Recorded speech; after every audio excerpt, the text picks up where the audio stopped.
Hello friends, എല്ലാവർക്കും ദിയാഷ് വേൾഡിലേക്ക് സ്വാഗതം. ഞാനിന്നൊരു കട്ട്ലറ്റിൻ്റെ റെസിപ്പി ആയിട്ടാണ് വന്നിട്ടുള്ളത്. ഇതൊരു സാധാരണ കട്ട്ലറ്റ് അല്ല, കുറച്ച് സ്വീറ്റ് ആയിട്ടുള്ളൊരു കട്ട്ലറ്റാണ്. നേന്ത്രപ്പഴം വെച്ചിട്ടാണ് ഈ കട്ട്ലറ്റ് ഉണ്ടാക്കുന്നത്. അപ്പോൾ നമുക്കിത് എങ്ങനെയാണ് ഉണ്ടാക്കുക എന്ന് നോക്കാം. അതിനായിട്ടൊരു 4 നേന്ത്രപ്പഴമാണ് ഞാനിവിടെ എടുത്തിട്ടുള്ളത്. അത്യാവശ്യം പഴുപ്പുള്ളത് തന്നെ നോക്കിയെടുക്കുക. അത് ചെറുതായിട്ട് ഇതുപോലെ കട്ട് ചെയ്തിട്ട് എടുത്തിട്ടുണ്ട്. ഇനി വേണ്ടത് തേങ്ങയാണ്. അപ്പോൾ ഒരു തേങ്ങ മുഴുവനായിട്ട് ചിരവി എടുത്തിട്ടുണ്ട്. ഇനി വേണ്ടത് കുറച്ച് കാഷ്യൂനട്ടും ബദാമുമാണ്. അത് രണ്ടും ചെറുതായിട്ട് കട്ട് ചെയ്തിട്ടാണ് എടുത്തിട്ടുള്ളത്. ഇനി വേണ്ടത് ഒരു മുട്ടയുടെ വെള്ളയാണ്. പിന്നെ വേണ്ടത് കുറച്ച് ബ്രെഡ് ക്രംസ് ആണ്. ഇനി ഇതിലേക്കൊരു 3 ഏലക്കായ, അതിലേക്കൊരു 4 ടീസ്പൂൺ പഞ്ചസാര കൂടി ചേർത്തിട്ട് നന്നായിട്ട് പൊടിച്ചെടുക്കണം. അപ്പം മധുരം നിങ്ങളുടെ പഴത്തിൻ്റെ മധുരത്തിനനുസരിച്ചിട്ട് കൂട്ടുക കുറയ്ക്കുകയൊക്കെ ചെയ്യാം. ഇനി നമുക്ക് കട്ട്ലറ്റ് ഉണ്ടാക്കാൻ തുടങ്ങാം. അതിനായിട്ടൊരു പാനിലേക്ക് 2 ടീസ്പൂൺ നെയ്യ് ചേർത്ത് കൊടുക്കാം. നെയ്യ് ഇഷ്ടമില്ലാത്തവരാണെന്നുണ്ടെങ്കിൽ ഓയിൽ ചേർത്താലും കുഴപ്പമൊന്നുമില്ല. ഇനി ഇതിലേക്ക് നമുക്ക് കട്ട് ചെയ്ത് മാറ്റി വെച്ചിട്ടുള്ള പഴം ചേർത്ത് കൊടുക്കാം. എന്നിട്ട് ഒന്ന് വഴറ്റി കൊടുക്കുക. ഒന്ന് വാടി കഴിയുമ്പോൾ ഇതിലേക്ക് മാറ്റി വെച്ചിട്ടുള്ള പഞ്ചസാര പൊടിച്ചത് കൂടി ചേർത്ത് കൊടുത്ത് ഒന്നുകൂടി വഴറ്റിയെടുക്കാം. ഇനി ഇതിലേക്ക് ചേർത്ത് കൊടുക്കുന്നത് തേങ്ങയാണ്. അപ്പോൾ തേങ്ങ ചേർത്ത് കൊടുത്തതിന് ശേഷം എല്ലാ ഭാഗത്തേക്കും ഒരുപോലെ എത്തുന്ന വിധത്തിലൊന്ന് മിക്സ് ചെയ്തെടുക്കുക. ഇനി ഇതിലേക്ക് ചേർത്ത് കൊടുക്കാനുള്ളത് കാഷ്യൂനട്ടും ബദാമുമാണ്. അപ്പോൾ അതുകൂടി ചേർത്ത് കൊടുക്കുക.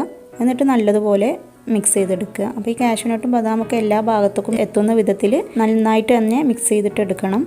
ഇപ്പോൾ അത് നല്ലതുപോലെ മിക്സ് ചെയ്ത് കിട്ടിയിട്ടുണ്ട്. ഈ സമയത്ത് തന്നെ ഇതിൽ ഉടയാത്ത പഴത്തിൻ്റെ കഷ്ണങ്ങളുണ്ടെങ്കിൽ അതൊക്കെ ഒന്ന് ഉടച്ചു കൊടുത്തിട്ട് നല്ലതായിട്ട് ഒന്നുകൂടി മിക്സ് ചെയ്തിട്ട് എടുക്കാം. ഇനി ഇതിലേക്ക് നമുക്ക് ചേർത്ത് കൊടുക്കാനുള്ളത് ബ്രെഡ് ക്രംസ് ആണ്. അപ്പോൾ അതുകൂടി ചേർത്ത് കൊടുത്തിട്ട് നല്ലതുപോലെ ഒന്നുകൂടി മിക്സ് ചെയ്തിട്ട് എടുക്കാം.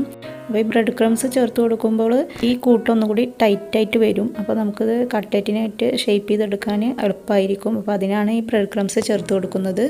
ഇപ്പോൾ ബ്രെഡ് ക്രംസൊക്കെ എല്ലാ ഭാഗത്തേക്കും എത്തിയിട്ടുണ്ട്. അപ്പോൾ നമ്മുടെ കൂട്ട് ഇവിടെ റെഡിയായി കഴിഞ്ഞു. ഇനി നമുക്കിത് വേറൊരു പാത്രത്തിലേക്ക് മാറ്റിയതിന് ശേഷം ഈ പഴത്തിൻ്റെ കഷ്ണങ്ങളൊക്കെ ഉടയാത്ത കഷ്ണങ്ങളൊക്കെ ഒന്നുകൂടി ഉടച്ചെടുക്കാം. ഇപ്പോൾ കട്ട്ലറ്റ് ഷേപ്പ് ചെയ്യാൻ പാകത്തിന് നമ്മുടെ കൂട്ട് ഇവിടെ റെഡിയായി കഴിഞ്ഞു. ഇനി നമുക്ക് കട്ട്ലറ്റ് ഉണ്ടാക്കാൻ തുടങ്ങാം. ഇനി ഇതിൽ നിന്നും അല്പം എടുത്ത് കട്ട്ലറ്റിൻ്റെ ഷേപ്പിൽ ഒന്ന് പരത്തിയെടുക്കുക. എന്നിട്ട് ഇത് മുട്ടയുടെ വെള്ളയിൽ മുക്കിയെടുത്തതിന് ശേഷം ബ്രെഡ് ക്രംസിലൊന്ന് പൊതിഞ്ഞെടുക്കുക.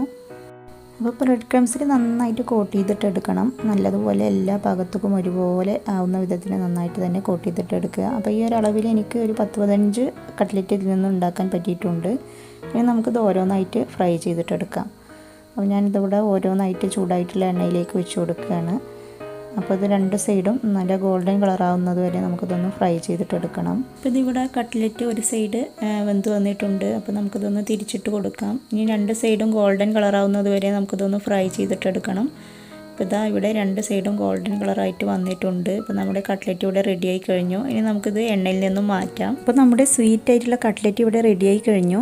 സ്വീറ്റ് ആയതുകൊണ്ട് തന്നെ കുട്ടികൾക്കൊക്കെ ഇഷ്ടമാവുന്ന ഒരു ഐറ്റം കൂടിയായിരിക്കും ഇത്. എന്തായാലും നിങ്ങളൊരു പ്രാവശ്യമെങ്കിലും ഇതൊന്ന് വീട്ടിൽ ട്രൈ ചെയ്ത് നോക്കണം. അപ്പോൾ നിങ്ങൾ ആദ്യമായിട്ടാണ് ഈ ചാനൽ കാണുന്നതെങ്കിൽ ഒന്ന് സബ്സ്ക്രൈബ് ചെയ്ത് സപ്പോർട്ട് ചെയ്യുക. അപ്പോൾ മറ്റൊരു റെസിപ്പിയുമായിട്ട് നമുക്ക് വീണ്ടും കാണാം. Thank you.